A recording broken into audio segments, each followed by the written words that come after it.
One dimension, एक विमीय गति, distance दूरी। डिस्टेंस क्या होती है? लेंथ ऑफ द पाथ, पथ की लंबाई को लेंथ ऑफ द पाथ, पथ की लंबाई को, पथ की लंबाई को दूरी कहती है। अब पथ की लंबाई को दूरी कहते हैं। डिस्प्लेसमेंट क्या होता है? विस्थापन दूरी से क्वेश्चन मिलता है। डिस्प्लेसमेंट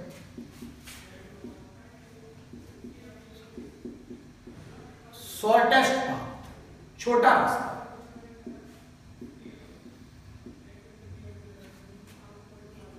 या आप इसको ऐसे भी बोल सकते हैं, एक निश्चित दिशा में तय की गई दूरी। डिस्प्लेसमेंट क्या है? एक निश्चित दिशा में तय की गई दूरी। अगर ये कंप्लीट साइकिल है, ए से आप ए पर ही वापस आ गए, पूरा चक्कर, तो कंप्लीट साइकिल है। तो डिस्टेंस कितना हो गया? दूरी, पूरा चक्कर है, डिस्टेंस हो गया 2 पाई। और डिस्प्लेसमेंट, जब आप ए से ए पर वापस आएंगे तो विस्थापन हो जाएगा डिस्प्लेसमेंट 0, डिस्प्लेसमेंट 0। अगर चक्कर इस टाइप का है, कंप्लीट साइकिल इस टाइप का है,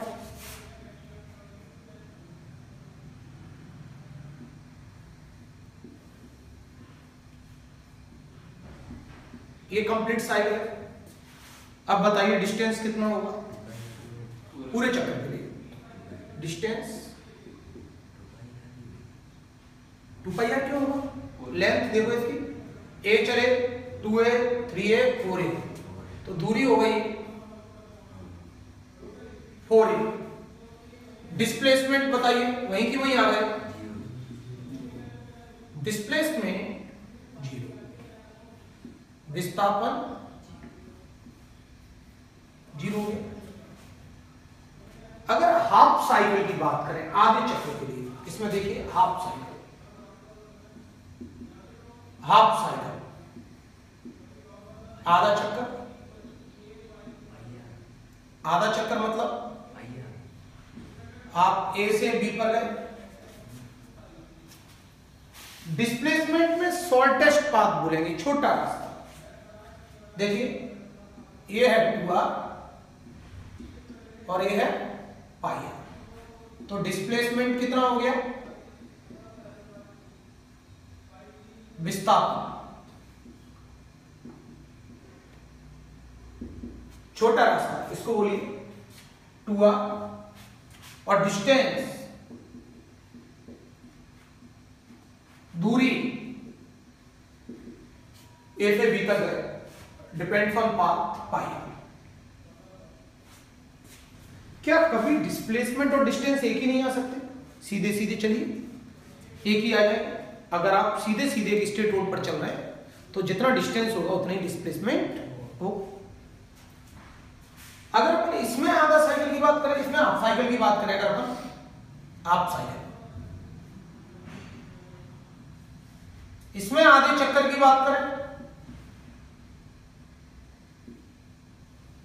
अगर हम इसमें हाफ साइकिल की बात करेंगे तो देखिए आधा चक्कर, ए और ए, डिस्टेंस बताइए, डिस्टेंस कितना हो जाएगा? 2। डिस्टेंस तो लेंथ होती है, डिस्टेंस हो गया 2, दूरी 2a हो गई, और डिस्प्लेसमेंट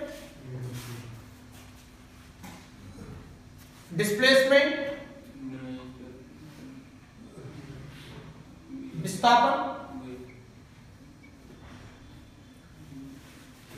तो डिस्प्लेसमेंट कितना आ रहा है, डिस्प्लेसमेंट रूट ए स्क्वायर, ये वाली लाइन हो जाएगी, ये कितना हो जाएगा रूट 2। तो आपने अभी जो एग्जांपल देखे उनमें सब में डिस्प्लेसमेंट छोटा आ रहा है। देखो लिखने में डिस्प्लेसमेंट बड़ा शब्द है, लेकिन एक्चुअल में देखा जाए तो वो छोटा है। देखो डिस्प्लेसमेंट अपन लिख रहे हैं, डिस्टेंस लिख रहे हैं, दूरी लिख रहे हैं, विस्थापन लिख रहे हैं।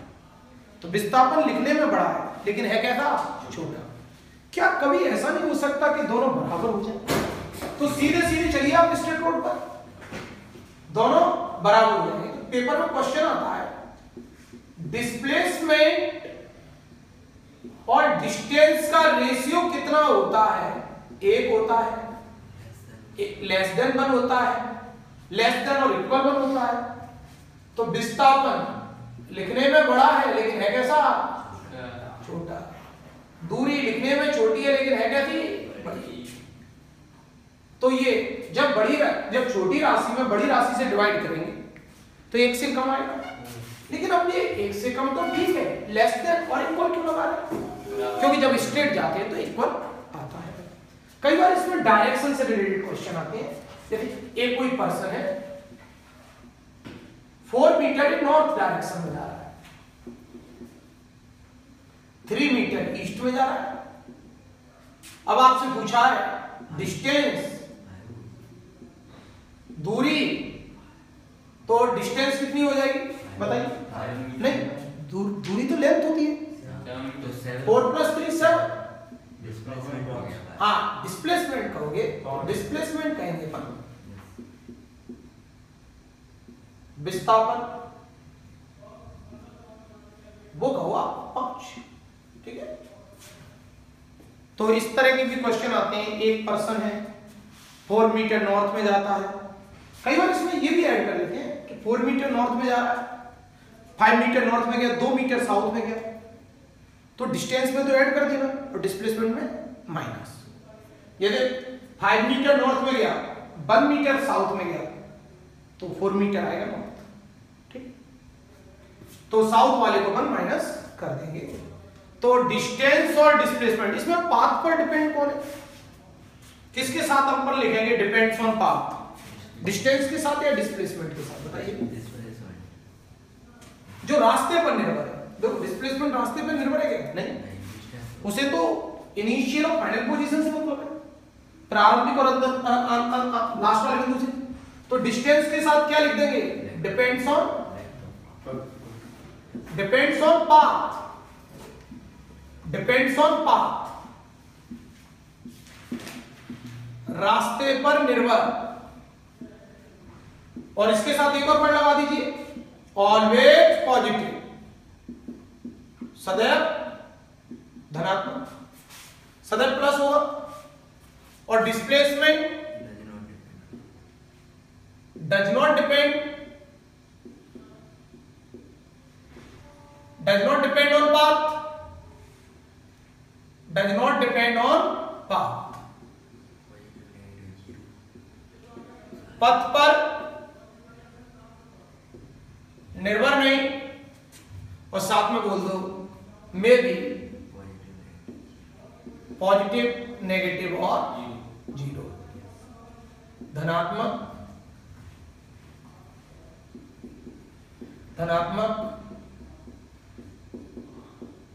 ऋणात्मक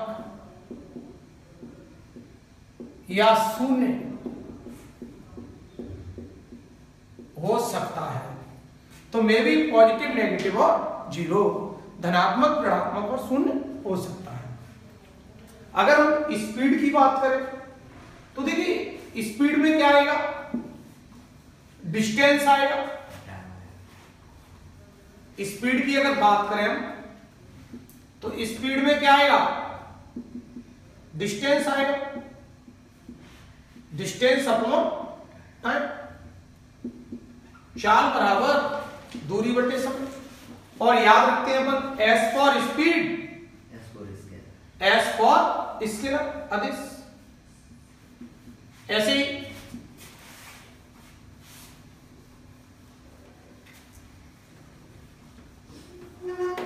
वेलोसिटी में क्या आएगा, डिस्टेंस की जगह अपन क्या लिख देंगे, डिस्प्लेसमेंट। वेलोसिटी डिस्प्लेसमेंट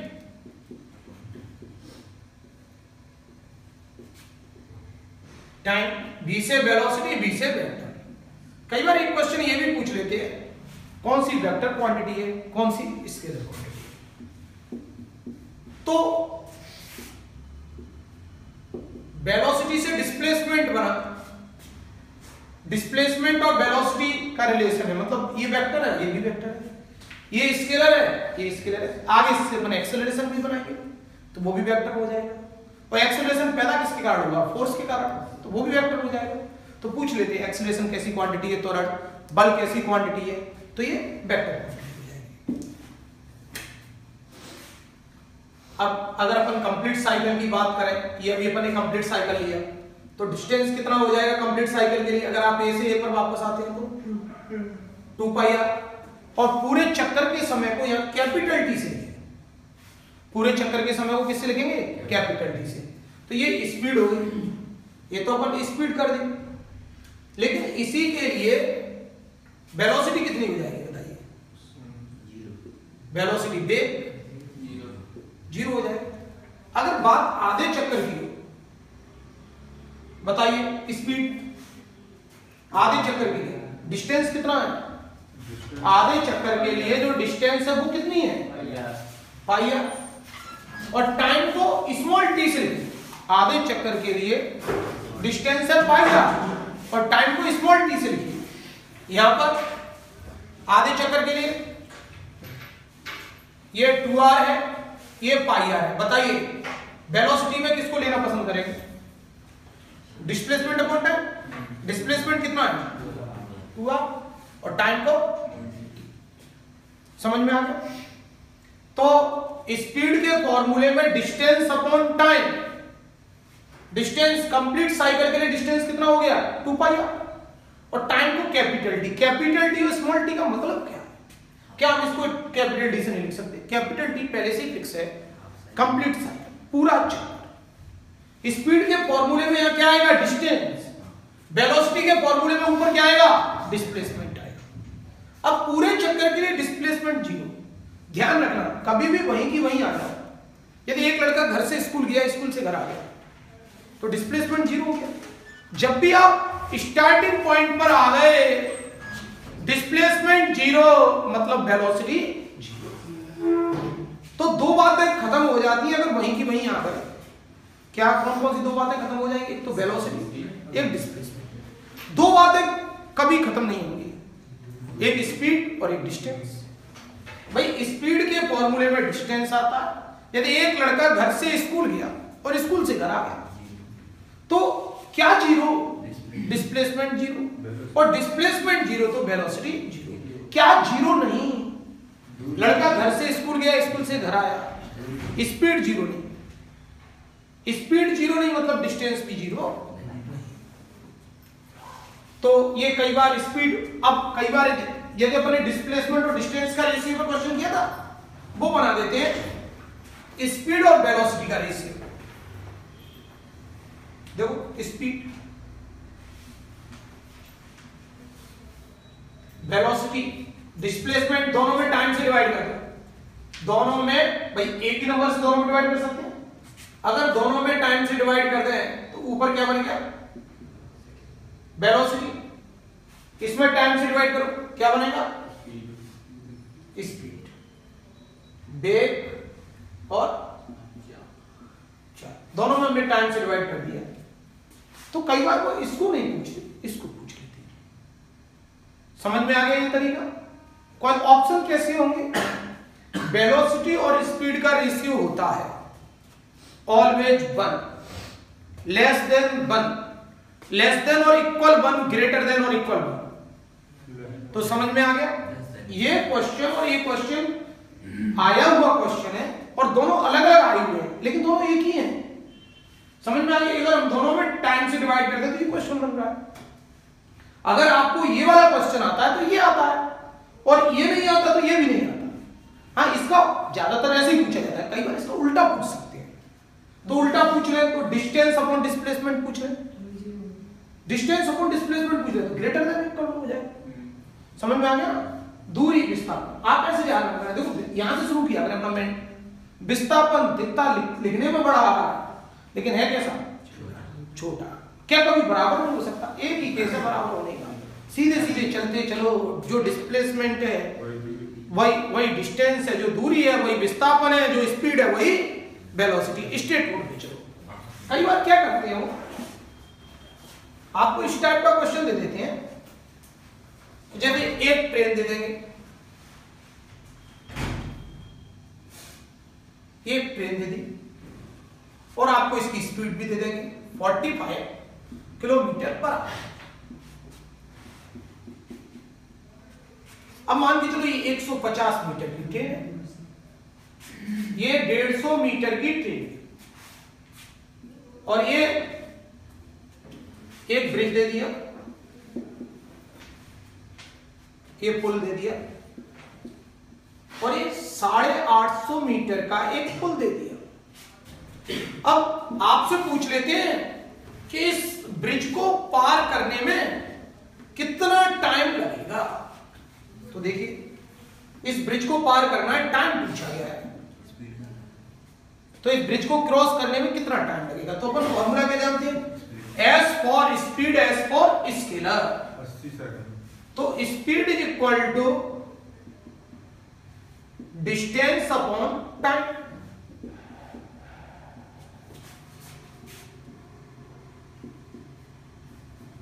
चाल बराबर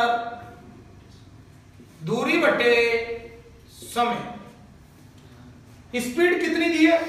45 किलोमीटर पर आवर। एक बात याद रखना, किलोमीटर पर आवर को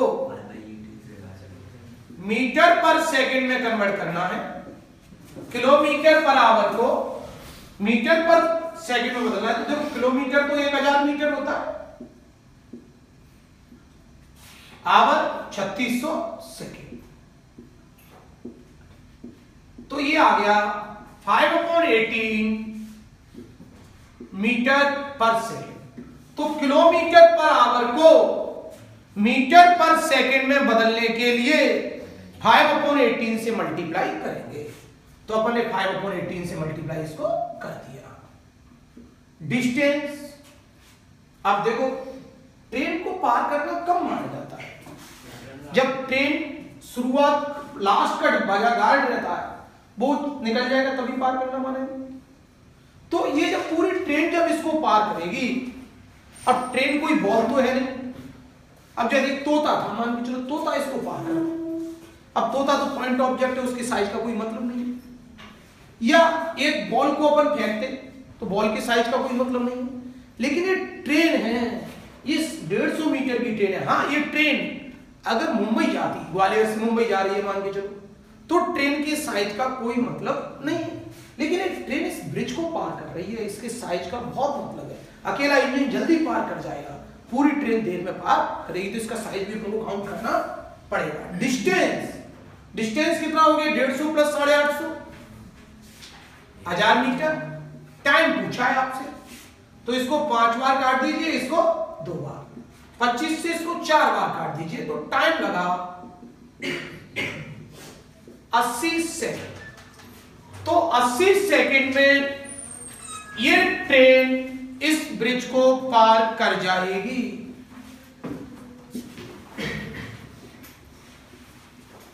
इसी तरह का एक और एग्जांपल ले लीजिए।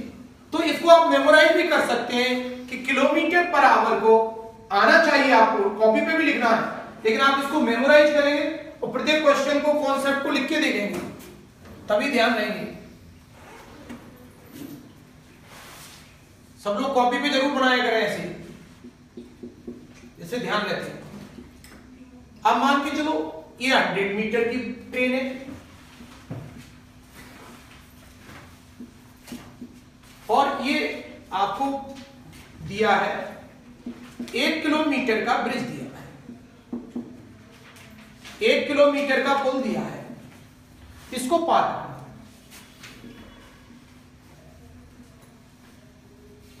ये ट्रेन ने पार कर दिया। आपको पूछा गया, टाइम पूछा गया, स्पीड आपको दे दी, चलो फिर से 45 किलोमीटर, स्पीड वही दी है, स्पीड वही है, लेकिन अब ट्रेन 100 मीटर की है और ब्रिज मिला अपन को 1 किलोमीटर का। लगाइए same formula, speed is equal to distance upon time, speed is equal to distance upon time. सब सॉल्व करके देखेंगे।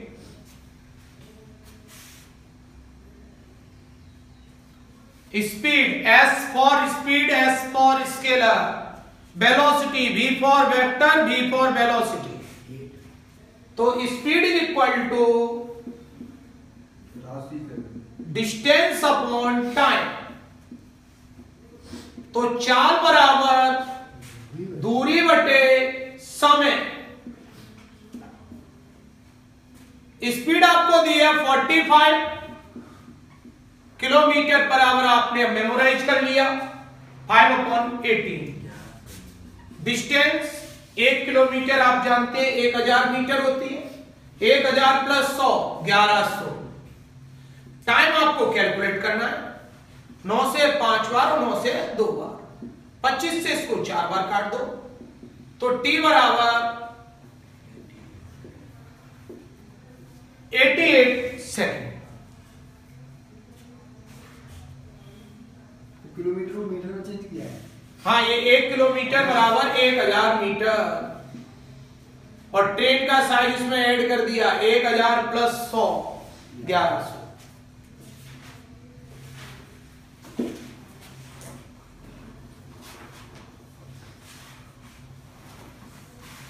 अगर कभी हाफ ऑफ मीटर दिया जाए, आधी आधी दूरी, कोई पर्सन है, person travel first half distance with velocity v1 and remaining half distance with velocity v2। तो एवरेज स्पीड पूछ रहे हैं। तो देखिए, a person travel, अगर आधी आधी दूरी है, half distance with velocity v1 and remaining half with velocity v2। तो एवरेज वेलोसिटी औसत वेग 2v1 v2, क्या इसको एवरेज स्पीड कह सकते हैं? स्ट्रेट जाओ सीधे सीधे, तो इसको एवरेज स्पीड भी कह सकते हैं। तो कोई पर्सन है, इसको कब लगाएंगे? A person travels first half distance with velocity v1। एक व्यक्ति प्रथम आधी दूरी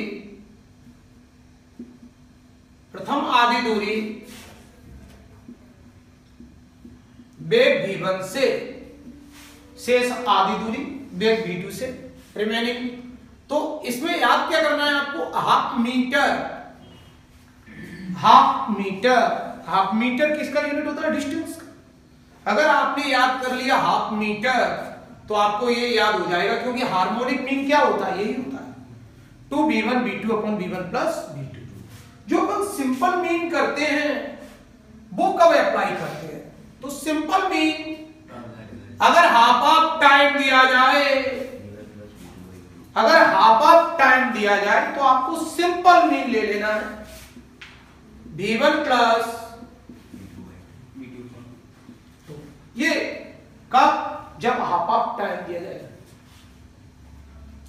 तो इसमें आधी आधी दूरी, इसमें हाफ ऑफ टाइम, इसमें हाफ टाइम का इंपॉर्टेंस है। हाफ टाइम आधा समय दिया जाएगा।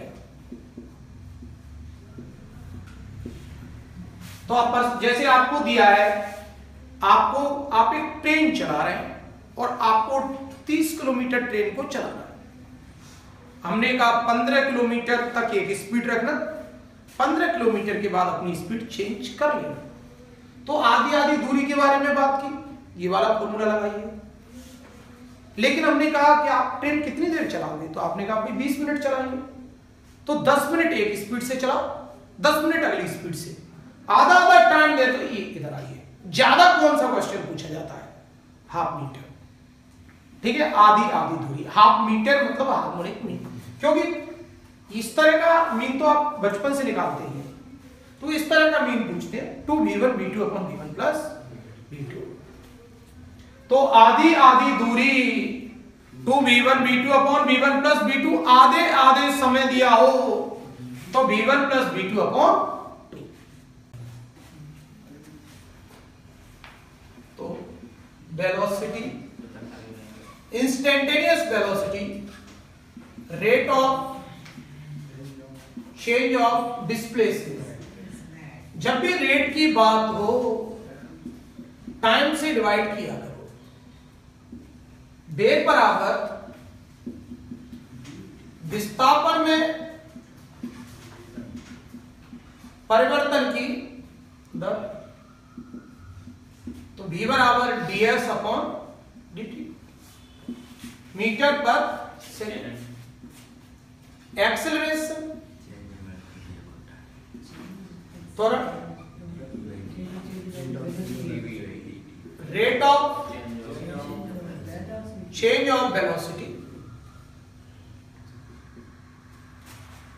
वेग परिवर्तन की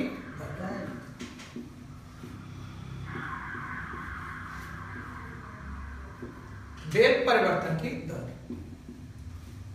dv अपॉन dt।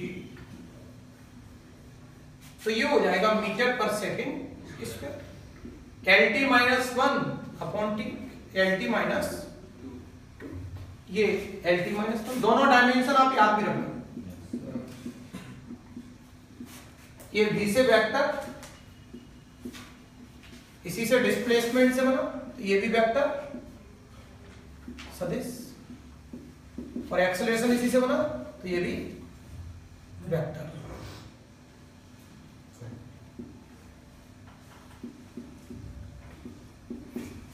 और नेगेटिव एक्सेलरेशन अगर वेलोसिटी कम होती है तो उसको बोलते हैं रिटार्डेशन, मंदन। तो अगर इसकी वेलोसिटी पहले u है, फिर v हुई t टाइम में, तो वेलोसिटी में चेंज कितना हो रहा है, v माइनस u, तो v बराबर u plus at। u initial velocity है और v final velocity. Velocity after t second, t second बाद वेग। कई बार ये नहीं दिया जाता, तो आप एक इसके कारण होता है, एफ के कारण। तो ये भी पूछ लेते हैं, फोर्स कैसी क्वांटिटी, वेक्टर, एक्सीलरेशन कैसी क्वांटिटी है, वेक्टर। तो अगर इस वैल्यू को अगर अपन यहां पर रख दें, v की वैल्यू को u प्लस at, तो दोनों को इंटीग्रेट कर दो, तो s बराबर ut plus half at square. मतलब अगर डिस्प्लेसमेंट को डिफरेंशिएट किया जाए तो वेलोसिटी, और वेलोसिटी को डिफरेंशिएट किया जाए तो एक्सेलरेशन। उल्टा कर दें, इंटीग्रल कर दें, इंटीग्रल, इन्हीं को दोनों से एक और इक्वेशन आ गया, b स्क्वायर बराबर u स्क्वायर प्लस 2as। तो b स्क्वायर, ये तीनों इक्वेशन, इक्वेशंस ऑफ मोशन, गति के समीकरण, इक्वेशन 1, इक्वेशन 2 और इक्वेशन 3। s क्या है, डिस्प्लेसमेंट है, सीधे सीधे जा रहा है तो डिस्टेंस और डिस्प्लेसमेंट एक ही है।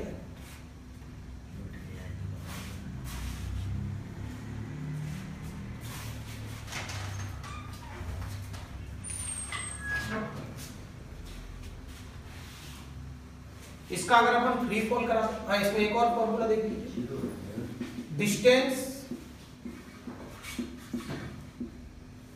Travelled in nth second, n वेग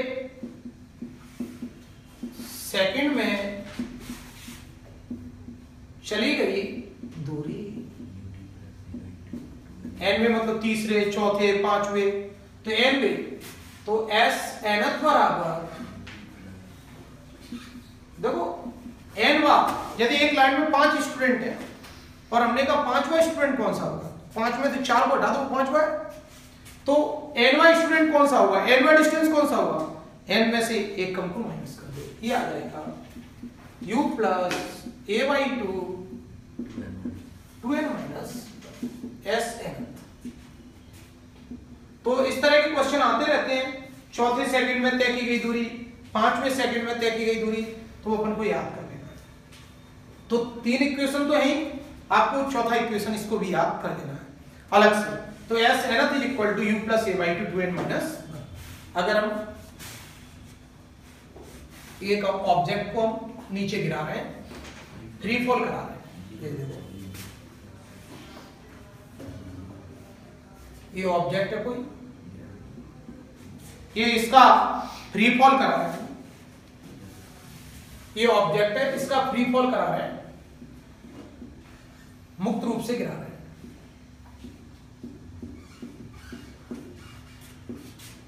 मुक्त रूप से इसको गिरा रहे हैं, motion under gravity, motion under gravity, गुरुत्व के अधीन गति, गुरुत्व के अधीन गति।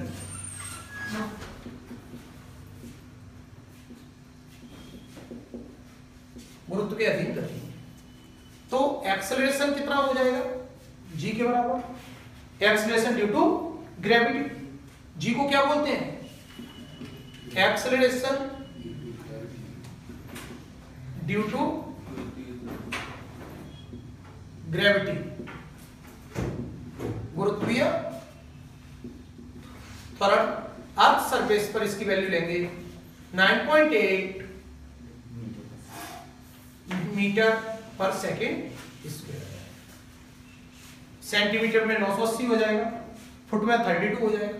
तो a equal to g, acceleration तो g हो गया। अगर v की बात करें, v तो velocity after t second, t second बाद में आपने इसको गिराया, t सेकेंड बाद में u plus a t, u की जगह 0, अभी ये कैसा है, रेस्ट में, तो और a की जगह g, तो v is equal to gt। अब जैसे velocity after 1 second, 2 second, 3 second पूछा, तो वेलोसिटी इसमें अगर आपसे वेलोसिटी पूछा 1 सेकेंड बाद, वेलोसिटी आफ्टर 1 सेकेंड, 1 सेकेंड बाद भी,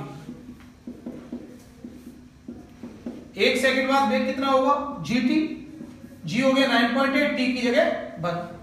2 सेकेंड बाद velocity, velocity after 2 second, 2 second बाद, 2 सेकेंड बाद वेग, v is equal to gt, u तो 0 हो गया, 19.6।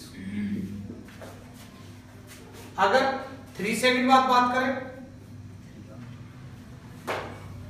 नोट्स जरूर बनाया करें इस तरह, तो आपका एक बार सॉल्यूशन हो जाएगा। तो वेलोसिटी आफ्टर 3 सेकेंड, 3 सेकेंड बाद भी, तो v is equal to 9.8 into 3, 29.4 metre पर सेकेंड। तो 1 सेकेंड बाद वेग, 2 सेकेंड बाद वेग, 3 सेकेंड बाद वेग। क्या वेलोसिटी एक ही है? एक नहीं। क्या वेलोसिटी में चेंज एक ही है? चेंज तो एक है। पहले 0 थी, फिर 9.8 हुई, पहले 0 थी, पहले वेलोसिटी 0 है, फिर 9.8, 19.6, 29.4, डिफरेंस देखो 9.8, 9.8, 9.8। तो वेलोसिटी तो एक नहीं है, लेकिन वेलोसिटी में डिफरेंस एक है। तो इस मोशन को क्या कहेंगे आप? यूनिफॉर्म मोशन या uniform accelerated motion? Uniform accelerated motion. तो इस मोशन को अपन कहेंगे, ध्यान रखना, यूनिफॉर्म मोशन में वेलोसिटी एक आती है, यूनिफॉर्म एक्सेलरेटेड मोशन, एक समान त्वरित गति। तो ये गति क्या कहलाएगी? एक समान त्वरित गति। तो पूछा जाता है, अगर हमने किसी ऑब्जेक्ट का फ्री फॉल करा दिया तो वो मोशन है uniform motion, uniform accelerated motion. तो आप उसको क्या कहेंगे? यूनिफॉर्म एक्सेलरेटेड मोशन, एक समान त्वरित गति।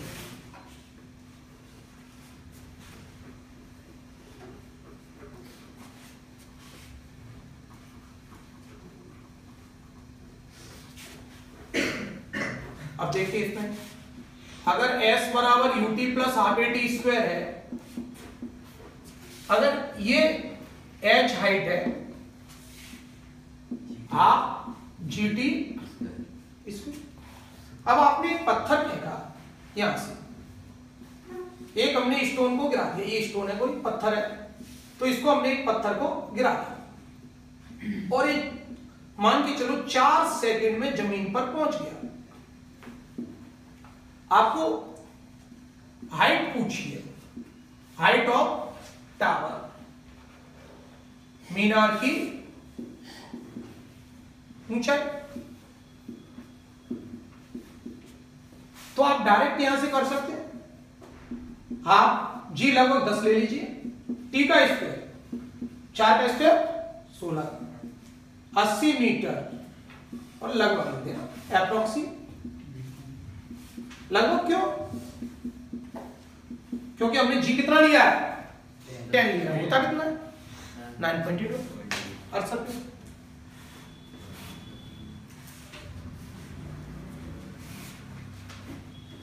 कई बार इस पर एक क्वेश्चन आता है, क्या टी ऑब्जेक्ट के मास पर डिपेंड है?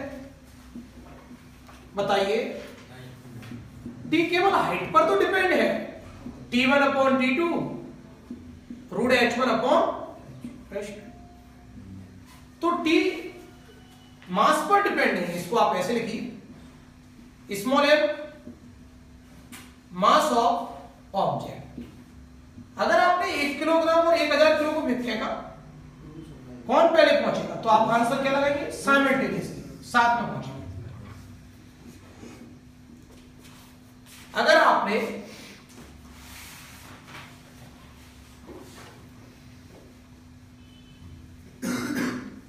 तो इस तरह का क्वेश्चन पूछा जा सकता है, क्या टी मास पर डिपेंड है, ऑब्जेक्ट के मास पर नहीं है।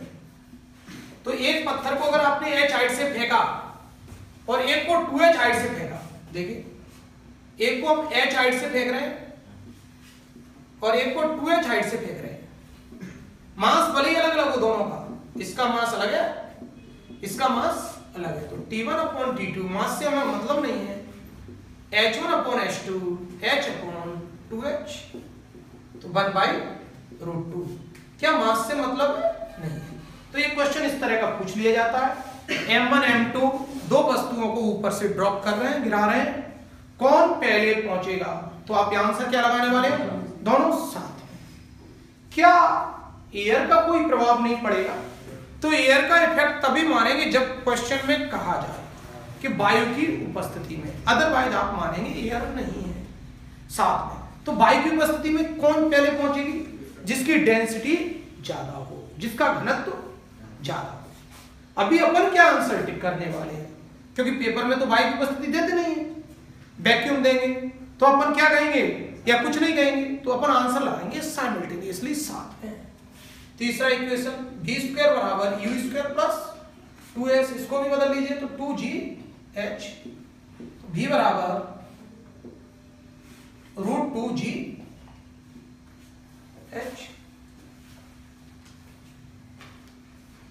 अगर आप किसी पत्थर को गिरा रहे हैं और आपसे इस तरह का क्वेश्चन आ जाता है, ऊपर से नीचे गिरा रहे हैं, S4 और S3, तो चौथे और तीसरे सेकंड में दूरियों का अनुपात आपने एक बॉल को गिराया, इसके लिए बताना है आपको। तो आंसर इस टाइप के हैं।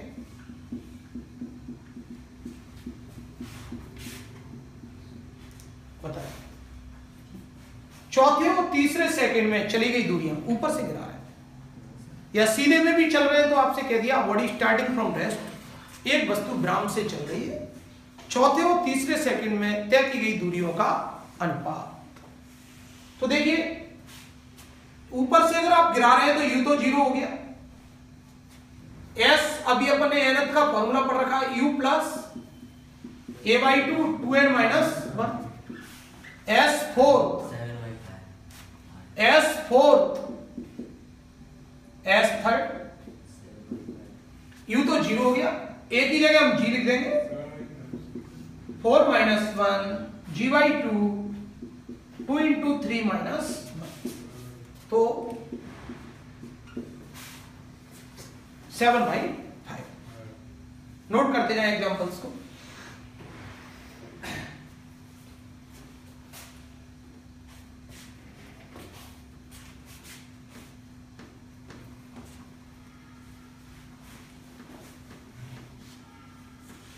क्या ये वेलोसिटी ऑब्जेक्ट के मास पर डिपेंड है? तो ये वेलोसिटी भी ऑब्जेक्ट के मास पर डिपेंड नहीं है, तो भी प्रोपोर्शनल स्मॉल है।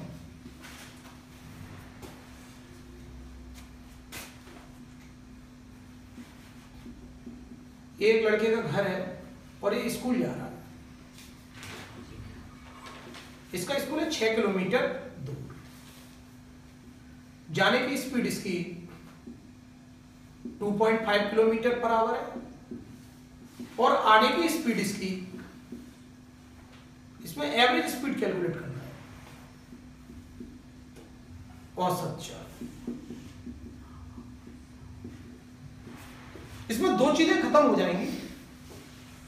एक लड़का अपने घर से स्कूल जा रहा है, स्कूल से घर आ रहा है, दो चीजें कौन कौन सी खत्म हो जाएंगी? एक तो डिस्प्लेसमेंट खत्म हो जाएगा और एक वेलोसिटी भी खत्म हो जाएगी। एवरेज वेलोसिटी और डिस्प्लेसमेंट खत्म, क्योंकि वो वही कि वही आ गया। घर से स्कूल जा रहा है, जाने की स्पीड अलग है, आने की स्पीड अलग है। क्या सेम है? डिस्टेंस सेम है। घर से स्कूल की दूरी 6 किलोमीटर, स्कूल से घर की दूरी भी 6 किलोमीटर। तो डिस्टेंस सेम हो, बताइए formula 2v1 v2 upon v1 plus v2 लगाओगे या v1 प्लस v2 अपॉन 2? बताइए। हाफ मीटर आधी दूरी, और ज्यादातर जो क्वेश्चन पूछा जाएगा वो आधी दूरी पर ही आता है, हाफ मीटर आधी दूरी। 2v1 v2 upon v1 plus जाने की स्पीड कम है, आने की स्पीड ज्यादा है 6.5। तो ये 5 बार काट दीजिए, ये 13 बार काट दीजिए, तो 40/13 किलोमीटर पर आवर। नोट कर देना। तो घर से वो स्कूल जा रहा है और स्कूल से घर, ये हमने एक ऑब्जेक्ट लिया और इसको अब वर्टिकल फेंक रहे हैं, वर्टिकल ऊर्ध्वाधर फेंक रहे हैं, ऊर्ध्वाधर। तो आपको पता है v बराबर u प्लस एटी। अब इसमें रिटार्डेशन होगा तो u minus GT. Eight top हमने आपको बताया, टॉप के साथ एक वर्ड बताया था स्टॉप, टॉप स्टॉप।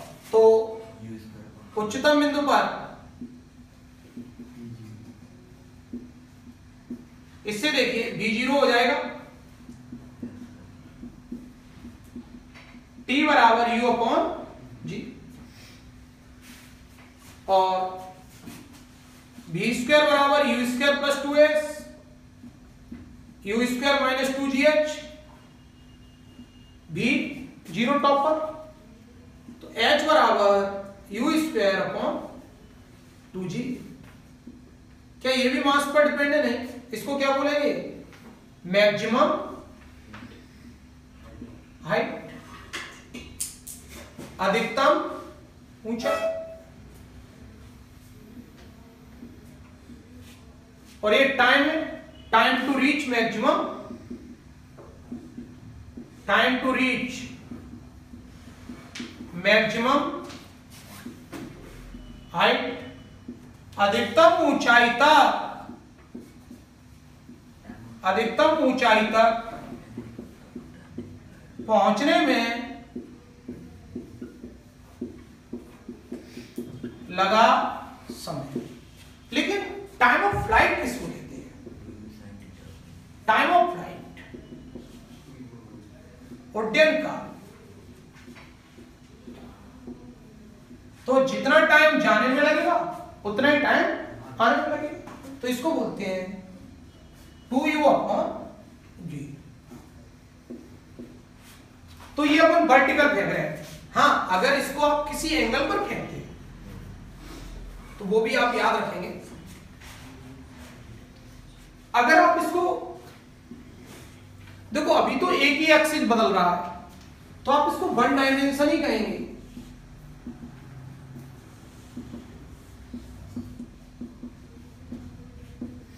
लेकिन आप जैसे ही इसको अदर देन वर्टिकल फेंकते हैं, ऊर्ध्वाधर के अलावा, तो यहां पर देखो दोनों बदलेंगे। तो इसको अपन क्या कहेंगे? टू डायमेंशन, द्विविमीय गति। जैसे ये हमने अदर देन वर्टिकल फेंक दिया, और स्पेशल इस केस को बोलते हैं प्रोजेक्टाइल मोशन,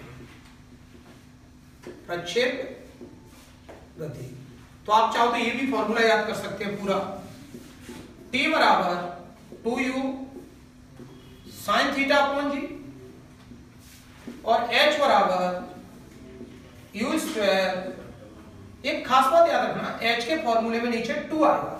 यदि H2O H2SO4 रखते हो तो क्या इनमें कोई भी ऑब्जेक्ट के मास पर डिपेंड है? चाहिए फॉर्मूला लो, चाहिए फॉर्मूला लो, कोई भी मास पर डिपेंड नहीं है।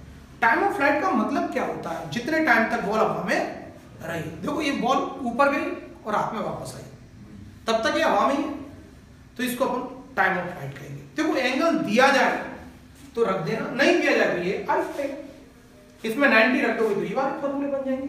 अगर हम मून पर बात करें, मून पर बात करें, और देखो इसमें दो कैसे बदल रहे हैं। यदि इस पॉइंट पर देखो x इतना है, y इतना, इस पॉइंट पर देखो x इतना हो गया, y इतना हो गया, दोनों बदल रहे हैं, इसलिए इसको अपन टू डायमेंशन मोशन कहेंगे। ये वर्टिकल फेंकना है तो वन डायमेंशन। तो आपने दोनों फॉर्मूले याद कर लीजिए, या इसी में थीटा 90 रख दीजिए, तो टाइम ऑफ फ्लाइट और मैक्सिमम हाइट का फॉर्मूला आ जाएगा। कई बार इसको मून से कंपेयर, अपना एक ही नेचुरल सैटेलाइट है, तो देखिए अगर अर्थ और मून को कंपेयर करें तो वहां ग्रेविटी कम है, वहां ग्रेविटी ये मत समझना है नहीं, क्या नहीं है वहां? एटमॉस्फेयर नहीं है। तो एटमॉस्फेयर नहीं है तो साउंड ट्रेवल नहीं कर पाती। लाइट ट्रेवल कर रही है, लाइट तो पहुंच रही है, भाई वो चमक क्यों रहा है? लाइट है, उसमें सन की लाइट पहुंच रही है, लाइट के लिए मीडियम की जरूरत भी नहीं है। तो ग्रेविटी है वहां, कम है, लेकिन एटमॉस्फेयर तो है ही नहीं। तो वहां वेट WI6 मिलेगा आपको। क्या मास में अंतर आएगा? नहीं, मास तो कंटेंट्स होते हैं, मास में क्या अंतर आएगा? क्या हाइट में अंतर आएगा? हाँ, हाइट ज्यादा मिलेगी। आज आप देखेंगे रेंज भी ज्यादा मिलेगी, टाइम भी ज्यादा मिलेगा। ये हाइट 6 टाइम्स ज्यादा मिलेगी क्योंकि वहां ग्रेविटी 1/6 है। इस तरह का क्वेश्चन पूछा जाता है।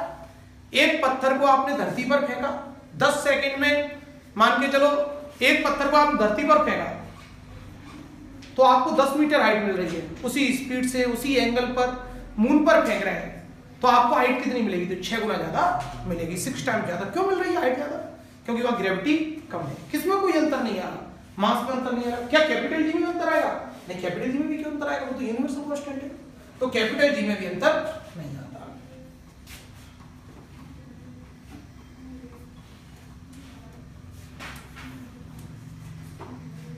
तो अगर हम वेलोसिटी डबल कर दें, आर रेंज होती है पास, ये वाली डिस्टेंस है, ये आर है, ये वाली वन डायमेंशन में नहीं मिलती है, ठीक है, ये एच है, ये टाइम है। प्रोजेक्टाइल में और अच्छे से डिस्कस करेंगे इसको। सर डब्ल्यू क्या है? डब्ल्यू वेट है, भार, वेट एम जी होता है, और एम से मास। एम मास है, मास में चेंज नहीं हो रहा, मास कंटेंट्स होते हैं, वॉल्यूम इनटू डेंसिटी। तो अगर अपन वेलोसिटी डबल करते हैं, वेलोसिटी डबल करते हैं, वेग दुगना, तो h proportional u square, proportional velocity double कर दीजिए तो h कितना मिलेगा? 4 टाइम्स। अगर हम स्टॉपिंग डिस्टेंस की बात करें, स्टॉपिंग डिस्टेंस ब्राह्मण आने से पूर्व,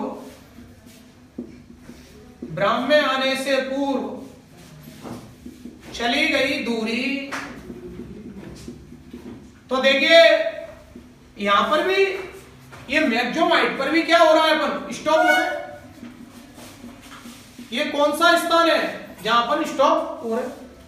भाई हाइट क्या होती है, टॉप पर हाइट कितनी होती है जहां पर स्टॉप होते हैं, तो h प्रोपोर्शनल u स्क्वायर, जहां पर स्टॉप होंगे वही हाइट है, मैक्सिमम हाइट।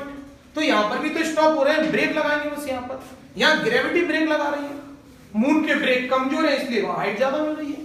तो यहां पर भी अगर ब्रेक कमजोर हुए तो कार ज्यादा दूर तक जाएगी, डिपेंड आपकी स्पीड पे भी करेगा, डिपेंड फ्रिक्शन पे भी करेगा। तो यहां पर फॉर्मूला क्या हो जाएगा, h की जगह s लिख दो, u स्क्वायर अपॉन 2a,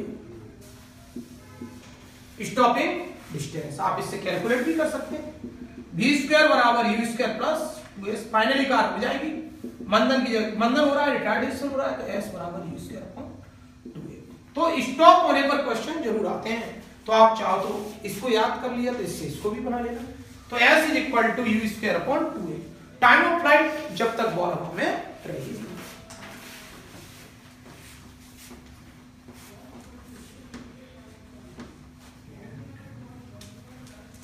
अगर आप पहले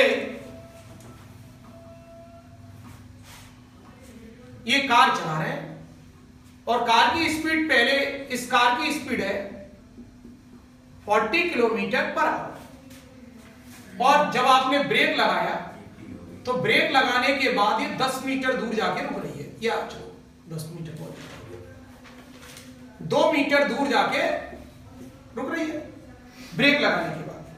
अगर स्पीड इसकी 80 हो, अब ये कहां रुकेगी, स्टॉप कहां होगी? तो इस तरह का क्वेश्चन जरूर आता है।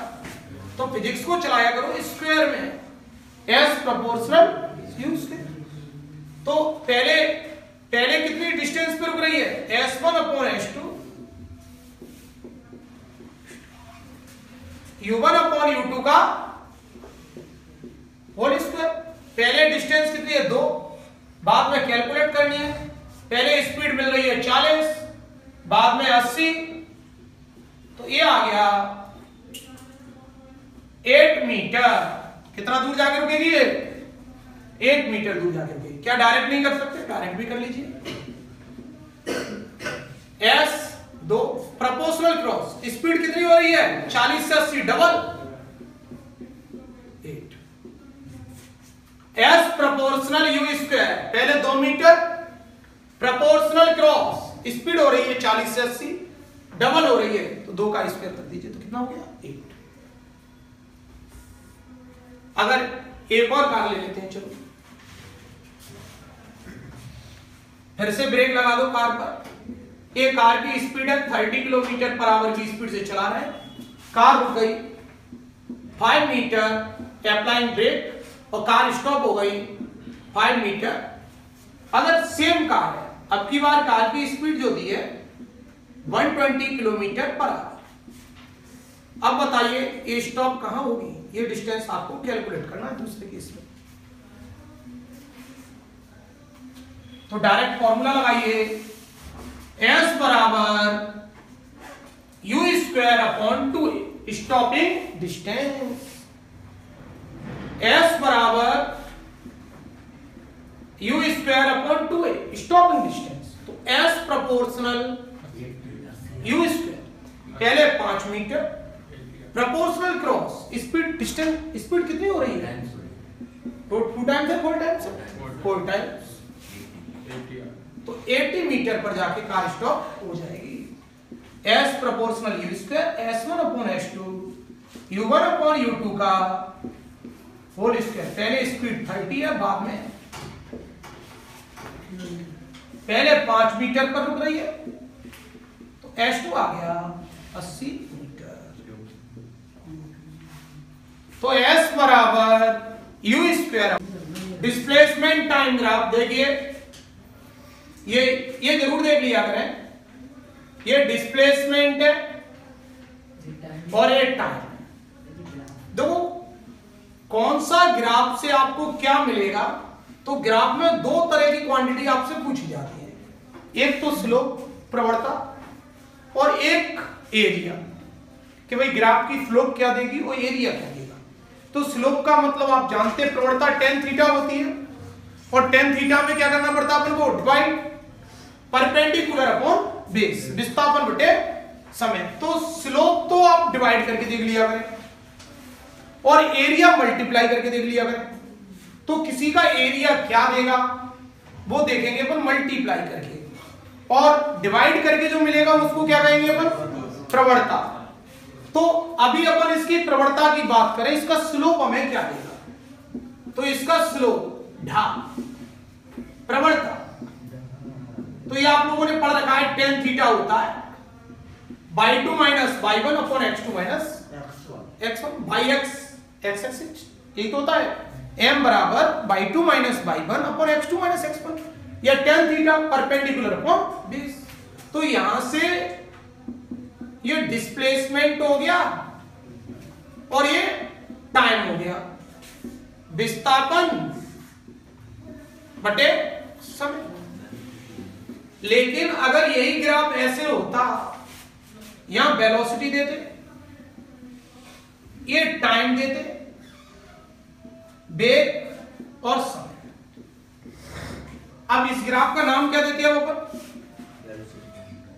वेलोसिटी टाइम ग्राफ, वेग समय ग्राफ। पहली बात बताओ, इसके स्लोप से क्या मिलता? ढाल। प्रवणता से इसकी से क्या मिलेगा? प्रवणता बोलते किसको है? tan थीटा को। डिवाइड कर लो, velocity upon time v2 minus v1, t2 upon t2 minus t1, change in y2 minus y1 upon x2 minus x1, perpendicular upon base, लंब बटे आधा। ये क्या देगा बताइए? वेलोसिटी अपॉन टाइम तो जानते हो क्या होता है? वेलोसिटी अपॉन टाइम क्या होता है? वेलोसिटी में चेंज और टाइम में चेंज, वेग परिवर्तन की दर, तो ये होता है एक्सेलरेशन। तो इसके स्लोप से हमें, देखो ग्राफ एक जैसा दिख रहा है, इसके स्लोप से हमें वेलोसिटी मिली, वेग मिला, और इसके स्लोप से हमें एक्सेलरेशन मिली। अब मान के चलो हमने 2 ग्राफ बना दिए इसमें, ये देखिए ये 2 ग्राफ बना दिए, ये 30 डिग्री दे दिया, ये 60 डिग्री दे दिया। ये ग्राफ ए है और ये ग्राफ बी है। अब आपसे पूछा भी ए अपॉन भी बी, तो आपको डायरेक्ट क्या करना पड़ेगा? वेलोसिटी क्या होगी, ग्राफ कौन सा है, पहले सबसे पहले क्या देखेंगे? ग्राफ कौन सा है। तो आपको दिख रहा है डिस्प्लेसमेंट टाइम ग्राफ है, तो डिस्प्लेसमेंट अपॉन टाइम किससे मिलेगा? tan थीटा से। तो ऊपर अपन क्या लिखते हैं? tan 30, ए का एंगल tan 30, आंसर क्या आ गया? 1/3। कई बार आपको इस टाइप का ग्राफ दे देंगे, इसमें देखो, हाँ इसका एरिया तो कुछ होता नहीं है, डिस्टेंस इनटू टाइम क्या होता है? कुछ नहीं होता। डिस्टेंस इनटू टाइम कुछ होता है क्या? कुछ नहीं होता। लेकिन वेलोसिटी इनटू टाइम कुछ होता है क्या? एरिया में मल्टीप्लाई करके देखते हैं, वेलोसिटी इनटू टाइम क्या होता है? डिस्टेंस होता है। तो area of velocity time graph area of velocity time graph क्या देगा बताओ? वेग समय ग्राफ का क्षेत्रफल क्या बताएगा बताओ? अरे डिस्प्लेसमेंट या डिस्टेंस, डिस्प्लेसमेंट और डिस्टेंस, विस्थापन और दूरी। तो अब आप इस तरह का क्वेश्चन कर लेंगे, कौन सा ग्राफ क्या देता है, दोनों को मल्टीप्लाई करके देखोगे, मल्टीप्लाई से एरिया आ रहा है तो उसका जो एरिया जो कुछ भी दे, जैसे वेलोसिटी इनटू टाइम क्या होता है, डिस्टेंस या डिस्प्लेसमेंट। तो ये मल्टीप्लाई से जो मिलता है वो कहां से कैलकुलेट करोगे, उसके एरिया से। किसके एरिया से? इसके अंदर जो ग्राफ बना रहे, जो भी ग्राफ बना हो, जैसे और डिस्टेंस कब मिलेगा, डिस्प्लेसमेंट कब मिलेगा? जब अपन डायरेक्शन शामिल कर लेंगे तो डिस्प्लेसमेंट मिलेगा, अदरवाइज डिस्टेंस मिलेगा। जैसे एक ग्राफ बना दो, ये चलो अपने ग्राफ बना लिया, हालांकि इस तरह के क्वेश्चन नहीं आना चाहिए, फिर भी आप पूरा कॉन्सेप्ट तैयार करो। ये देखो, ये 0 और ये 10 है, ठीक है, ये 10 20 30 ये डिस्टेंस दिया है, ये टाइम दिया है, ये टाइम है और ये वेलोसिटी है, वेलोसिटी। और अगर आपको इससे डिस्टेंस कैलकुलेट करना है तो कैसे कैलकुलेट करोगे? इसका एरिया प्लस इसका एरिया, एरिया निकालना आप जानते हैं। ट्राइंगल का एरिया कैसे निकालते हैं? 1/2 बेस इंटू हाइट। बताइए, इसका बेस 10 कहां तक जा रहा है? 10 तक, प्लस इसका देखिए 10 इंटू 20 10 कहां तक जा रहा है? 10 तक, प्लस 1/2 20 से 30 कितना टाइम? 10। हाइट देखिए 10, 50 प्लस 100 प्लस 50 200 कहां पर? नहीं 10 करना है आपने, सही कर दिया। ये 2 से 5 बार तो काट दिए, ये 50, ये भी 50, 100 और ये 100, 200 मीटर। तो स्लोप और एरिया दोनों का मतलब समझिए आप। स्लोप से क्या मिलता है? डिवाइड से। इसके डिवाइड से क्या मिलेगा? एक्सीलेरेशन, जैसे यहां किया अपन ने। तो एक क्वेश्चन हमने स्लोप पे करा दिया, एक क्वेश्चन एरिया पे करा दिया। एरिया ट्राइंगल का आप जानते हैं 1/2 बेस इंटू हाइट, 1/2 आधार कोण ऊंचाई, और इसका आप जानते हैं लंबाई इंटू चौड़ाई, तो लेंथ इंटू, ठीक है, और इसका 1/2 बेस इंटू हाइट। अब जैसे कुछ ग्राफ अलग से भी पूछ सकते हैं, जैसे एक ग्राफ दे दिया, बताइए, अब यहां लिख दिया वेलोसिटी और यहां लिख दिया, या यहां लिख दिया डिस्प्लेसमेंट। ज्यादातर आपसे डिस्प्लेसमेंट टाइम ग्राफ पूछा जाता है, डिस्प्लेसमेंट, और यहां दे दिया टाइम। बताइए इस ग्राफ से आपको क्या इंफॉर्मेशन मिला? ये विस्थापन है और ये समय। आप तो सीधा देखिए tan थीटा, थीटा कितना हो रहा है? 90। भाई ये थीटा कितना बन रहा है टाइम एक्सिस के साथ? 90। tan 90 infinite. क्या इनफाइनाइट पॉसिबल है? क्या किसी का वेलोसिटी इनफाइनाइट हो सकता है? आप ऐसी कार बना सकते हैं जो अनंत वेलोसिटी से चल रही है? और वेलोसिटी इनफाइनाइट नहीं हो सकती, क्या एक्सेलरेशन इनफाइनाइट हो सकता है? नहीं हो सकती। तो दिस ग्राफ इज इम्पॉसिबल, ये ग्राफ पॉसिबल नहीं है।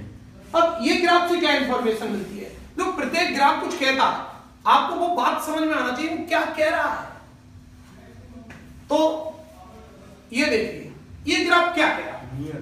पहले तो ये बताओ कि इसमें यहां क्या है और यहां क्या है। तो अगर यहां डिस्प्लेसमेंट है, यहां टाइम है, ये तो टाइम है। अगर यहां वेलोसिटी रख दे तो कुछ अलग कहेगा, विस्थापन कहेंगे तो कुछ अलग कहेगा। एंगल देखो आप, तो थीटा कितना? 0।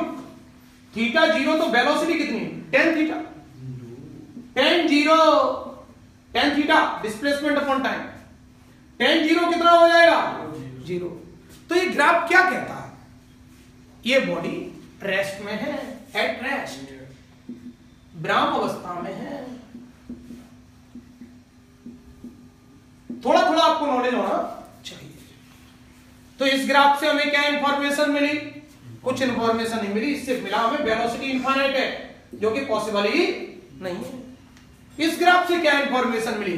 वेलोसिटी tan थीटा, थीटा कितना बन रहा है? 0। एंगल टाइम एक्सिस से देखोगे तो थीटा 0 तो वेलोसिटी 0, वेलोसिटी 0 तो आप क्या कहेंगे उसको? At rest. और ये अलग अलग दे दी जाए। और कई बार इसमें थ्योरेटिकल क्वेश्चन ये पूछ लिया जाता है, area of velocity time graph gives, या किसी भी ग्राफ का एरिया क्या देता है, दोनों का मल्टीप्लाई करो। जैसे आपसे कहा गया area of F T graph impulse, F into T क्या होता है? Area of F D graph work, area of I T graph charge. ठीक है, तो दोनों का मल्टीप्लाई करके देखो, अपने आप समझ में आ जाएगा कि इसका एरिया क्या दे रहा है और स्लोप क्या दे रहा है, उसके लिए दोनों को डिवाइड करो। जैसे इसका स्लोप आपको क्या दे रहा है बताइए, मल्टीप्लाई करोगे कि एरिया का क्या देगा? कैपेसिटी। और इसका एरिया क्या देगा बताओ? वर्क। क्यूबी क्या होता है? वर्क। तो आप समझ गए ना कि एरिया क्या होता है और स्लोप क्या होता है। एरिया में मल्टीप्लाई करो और स्लोप में डिवाइड करो। और कोई ग्राफ आपको क्या कहना चाह रहा है वो अपन को समझ में आना चाहिए। यदि इस ग्राफ को देखते हैं तो ये ग्राफ क्या इंफॉर्मेशन दे रहा है कि भाई ये रेस्ट में है, ठीक। तो ये ग्राफ कैसा रेस्ट में, ये क्या इंफॉर्मेशन दे रहा है? ऐसा ग्राफ हो ही नहीं सकता। ये बता रहा है वेलोसिटी इनफाइनाइट। तो आपसे ये पूछ सकते हैं what is the meaning of this graph, तो इस ग्राफ का मतलब क्या है, ये आपसे पूछा जा सकता है। कई बार ऐसे ही सिंपल दो एंगल दे देंगे, वेलोसिटी का रेशियो पूछेंगे।